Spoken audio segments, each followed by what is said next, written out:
Graça e a paz, meus irmãos. Eu convido você a abrir a sua Bíblia na carta de Paulo aos Colossenses, capítulo 3. Leremos o versículo 15, que nos diz assim: Seja a paz de Cristo o árbitro em vosso coração, a qual também fostes chamados em um só corpo, e sede agradecidos. Meus irmãos, nos jogos esportivos, normalmente nós temos aquela figura de um árbitro que é responsável por estabelecer a justiça no jogo e punir as infrações cometidas pelos atletas. É claro que muitas vezes nós vemos como os próprios atletas não gostam da interferência do árbitro e das suas decisões. Porque se a decisão da infração fosse decidida pelos próprios atletas, que bagunça seria? Cada um tentaria puxar para o seu lado aquela decisão. Nas últimas meditações, nós vimos como Paulo orienta os crentes a cultivarem virtudes que são características de pessoas convertidas a Cristo e transformadas pela ação do Espírito Santo. Nessa meditação de hoje, Paulo continua sua orientação sobre a comunhão da igreja. Veja que, como ele vinha falando sobre questões de harmonia dentro da igreja, a necessidade do exercício do perdão, do apoio nas fraquezas mútuas, etc., Paulo ele quer estabelecer algo que governe o nosso coração, pois sabemos que não podemos ser nós mesmos o juiz que decide as questões de desavença por uma questão de parcialidade. É muito fácil estabelecermos a nossa inocência e a culpa do outro. O nosso coração é extremamente corrupto e, portanto, não é confiável nas suas decisões. Dessa forma, o apóstolo direciona um governo justo, um governo imparcial e perfeito para o nosso íntimo. Ele diz: a paz de Cristo. Ou seja, a melhor forma de refrear os nossos impulsos carnais, que tendem aí à desavença, à rixa, ao ódio, é buscar aquela reconciliação que o próprio Senhor Jesus realizou conosco. Aqui a referência é ao que ele citou no final do versículo 13. Ele disse: assim como o Senhor vos perdoou, assim também perdoai vós. Jesus foi o mediador da paz que hoje nós temos com Deus. Paulo, ele já havia citado no capítulo 1, versículo 21 e 22, a inimizade que nós tínhamos com Deus antes da nossa conversão. Ele falou: e a vós outros também, que outrora éreis estranhos e inimigos no entendimento pelas vossas obras malignas, agora, porém, vos reconciliou no corpo da sua carne, mediante a sua morte, para apresentar-vos perante ele santos e culpáveis e irrepreensíveis.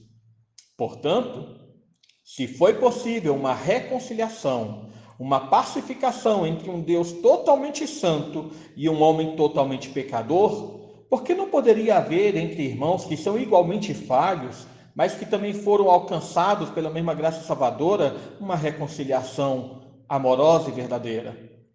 Por isso, a paz de Cristo deve governar o nosso coração. Ele deve julgar, decidir, estabelecer o vínculo amoroso dentro da igreja. Nós devemos deixar de lado as nossas ambições e impulsos que promovem a divisão para entronizar a harmonização da igreja, que é característica do reino dos céus.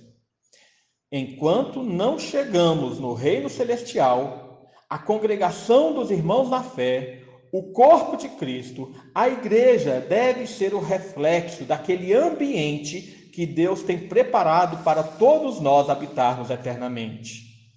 Vejamos bem que é essa a referência seguinte. Ele diz: a qual fostes chamados em um só corpo.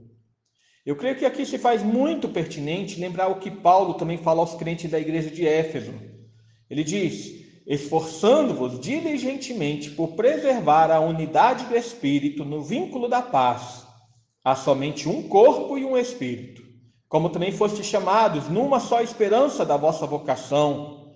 Há um só Senhor, uma só fé, um só batismo, um só Deus e Pai de todos, do qual é sobre todos, age por meio de todos e está em todos. Efésios 4, de 3 a 6. Todas as disputas que fazemos nesse mundo por causa de questões familiares, orgulho pessoal, preferências e gostos, se encerrarão ao entrarmos na glória celestial.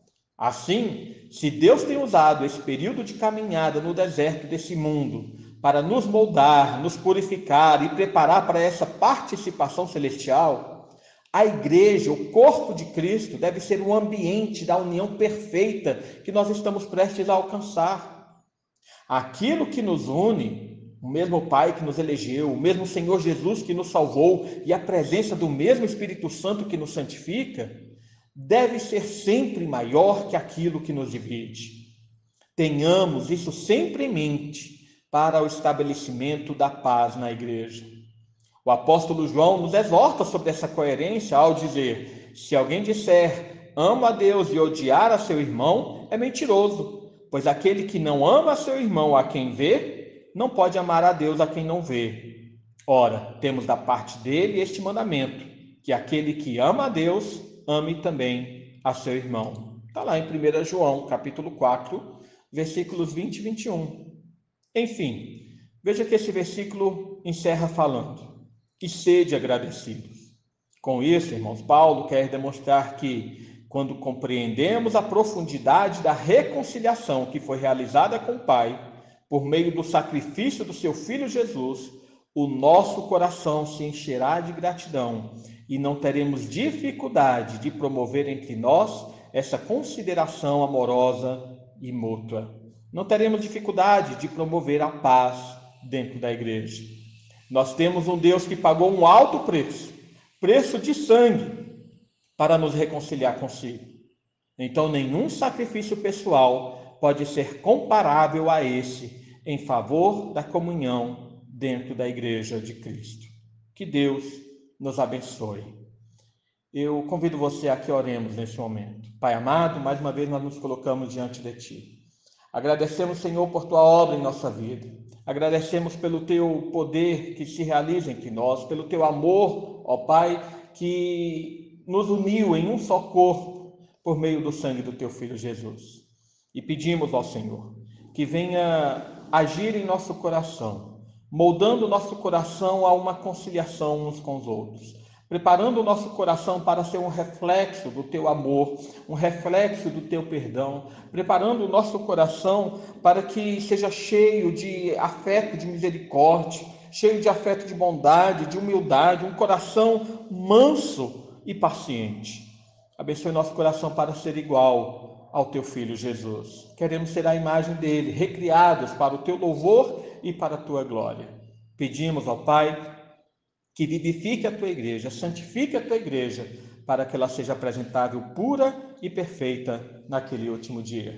É o que nós, Senhor, pedimos, em nome do Teu Filho Jesus. Amém.